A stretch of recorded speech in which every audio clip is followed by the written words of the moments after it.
Homemade soap is like homemade cooking. It's just better. Today, I'm going to show you how to make homemade liquid laundry soap. It's pennies on the dollar compared to the store-bought soap. Let's go. Welcome to Becky's Homestead. A lot of people write in and have different questions, and I'm going to try to answer the 3 most common questions I get. Number 1, how big of a zote bar do you use for your 5-gallon bucket? It's the 14.1 ounce of zote bar. Scott's going to have a link in the description so you can purchase this through Amazon if you'd like to. Second of all, the question I get a lot of is, why don't I add borax to my mix or the Arm & Hammer laundry soda? It works great on like polyester uniforms and like this Cool-A-Bar shirt that's polyester. It won't fade those. But if you have nice cotton clothing, it will fade the color in that cotton clothing. So just remember, brightener equals fader if you have colored clothes. And clothing's expensive, and we want to take good care of our clothing. That's why we do our homemade laundry soap. So last thing you want to do is put too much borax in there and fade your clothing. The third question would be, can they use this detergent in their HE washing machines, their high efficiency washing machines? Yes, you can. It's perfectly safe.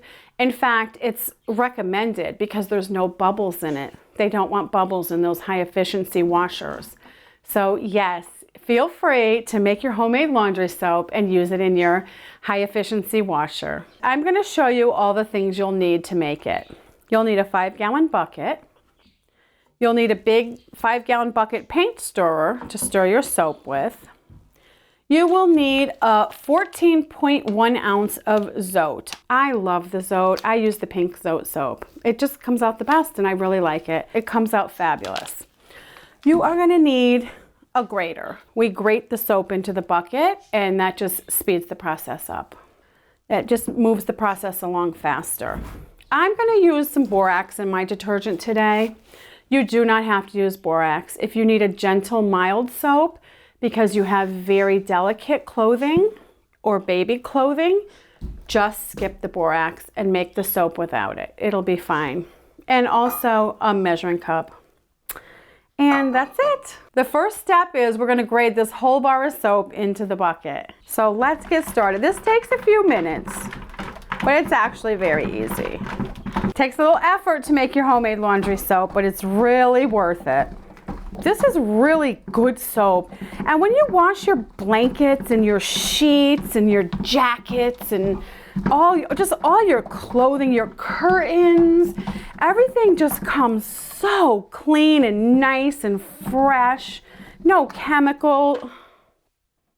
There's soap on the lens now. Do you have to get that? This soap also gets the sweaty smell out of work clothes really, really good. I love it. I've been using it for years and years. Careful not to get your fingers when you get down to the end. You'll need some plastic gallon jars to put your soap into once you're finished. I just keep several of these in my laundry room full.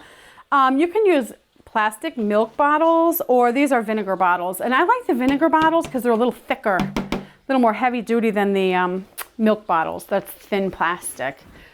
So right now, I'm gonna go in the kitchen and I'm gonna get 2 gallons of really hot water to dump into the grated soap shavings. And what this does, this hot water starts dissolving the soap shavings. Okay, so I'm gonna stir this for a while now and let these dissolve in this hot water. Okay, I'm gonna scoop it up so you can see what it looks like. Now, you might say, oh, there's bubbles. You said there was no bubbles, but I don't know why in the beginning it makes a few bubbles, not many. And if you can look closely, you'll see the little shavings in here starting to dissolve. When you're using this all the time as your home, your home laundry soap, you do want to speed the process up.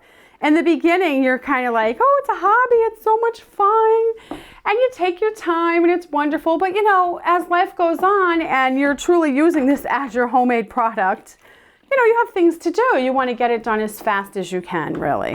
Okay, I've been stirring for 2 minutes and it's all dissolved. There's no more zote shavings in here. They're completely dissolved. So my next step is I'm going to go and get 2 more gallons of hot water. Well, really 3, because we're going to fill this bucket up to the top with the hot water. I only do 2 at a time because it's just easier to stir it and you don't splash it out of the bucket. If you choose to add your borax to your laundry detergent, now is the time. I have 2 gallons of hot water in there. The zote flakes are all dissolved. I'm going to add my cup of borax right now. And then I'm going to add 2 more gallons of really hot water. Okay, this is gallon number 4. I can feel the borax in the bottom of the bucket. It's like gritty. So, you have to stir quite a bit to get that dissolved. I always make my soap out on the porch. It's just easier in case you splash or spill. And so what I'm going to do today is I'm going to move this bucket out to the porch when it only has 4 gallons in it. And I'm going to add the 5th gallon out on the porch because it'll be to the tippity top. And then I'll give it a final stir, and then I put the lid on the bucket. And you have to make sure you have a lid for the 5-gallon bucket. The important part of making this homemade laundry soap, no matter if you add the borax or not, you have to stir it enough. It takes quite a while to stir it up if you want it to come out good. After this soap sits for 24 hours, it'll be thicker. This seems like it's just water now. It's just watery soap. But after it sits overnight, this will be more like a gel. It'll be thicker. And this is double strength. So tomorrow I'll give it another stir. It'll be thick. And then I fill this halfway full of the detergent and half full of warm water. And then I put the lid on, give it a shake. And I have had people ask me if they can just use it, double strength. And I would not recommend that because, again, it's very hard on your clothing and you're just safer and probably better off if you, make it the proper strength by diluting it half with water in the jug, and then it'll just be better for your clothing. So it's been out on the porch for 24 hours and we're going to give it a stir. It's cold out now, so look, it's not very thick gel. You can tell it's thicker. In the summertime, it'll be really thick, almost like solid gel. And what you do is, if it's really thick, just take this stick and go like this back and forth and kind of cut it up. And then stand out here and stir it up good until it's all smooth and the same consistency. Even though this is thinner, I'm still going to spend a few minutes stirring it up really, really, really good. Okay, I have my 2 jugs here half full of warm water. I put the funnel in there and now I'm just going to pour the soap in there. All right, you want to leave just a little bit of room in the jug so you can shake the soap up. I give it a good shake every time I go to use it. I come out here and I'll do like 3 or 4 of these jugs at a time. So I'll always have 3 or 4 gallons of soap ready to go at a time. I love to give my soap away and also barter with my laundry soap. And it's so funny because people just love it. It's like an asset. It's like an asset that you have to barter with, because once people try it once, they always come back and say, wow, that was really good soap. And they're always open to barter with it again. And then I just put the funnel. This is how I store it.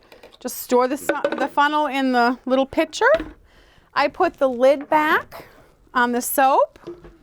And then I just keep all this out here on my porch. And then again, every time I go to use it, I just give it a quick shake. And then you're good to go. Okay, these are ready to go. And it's just that easy to make homemade liquid laundry detergent.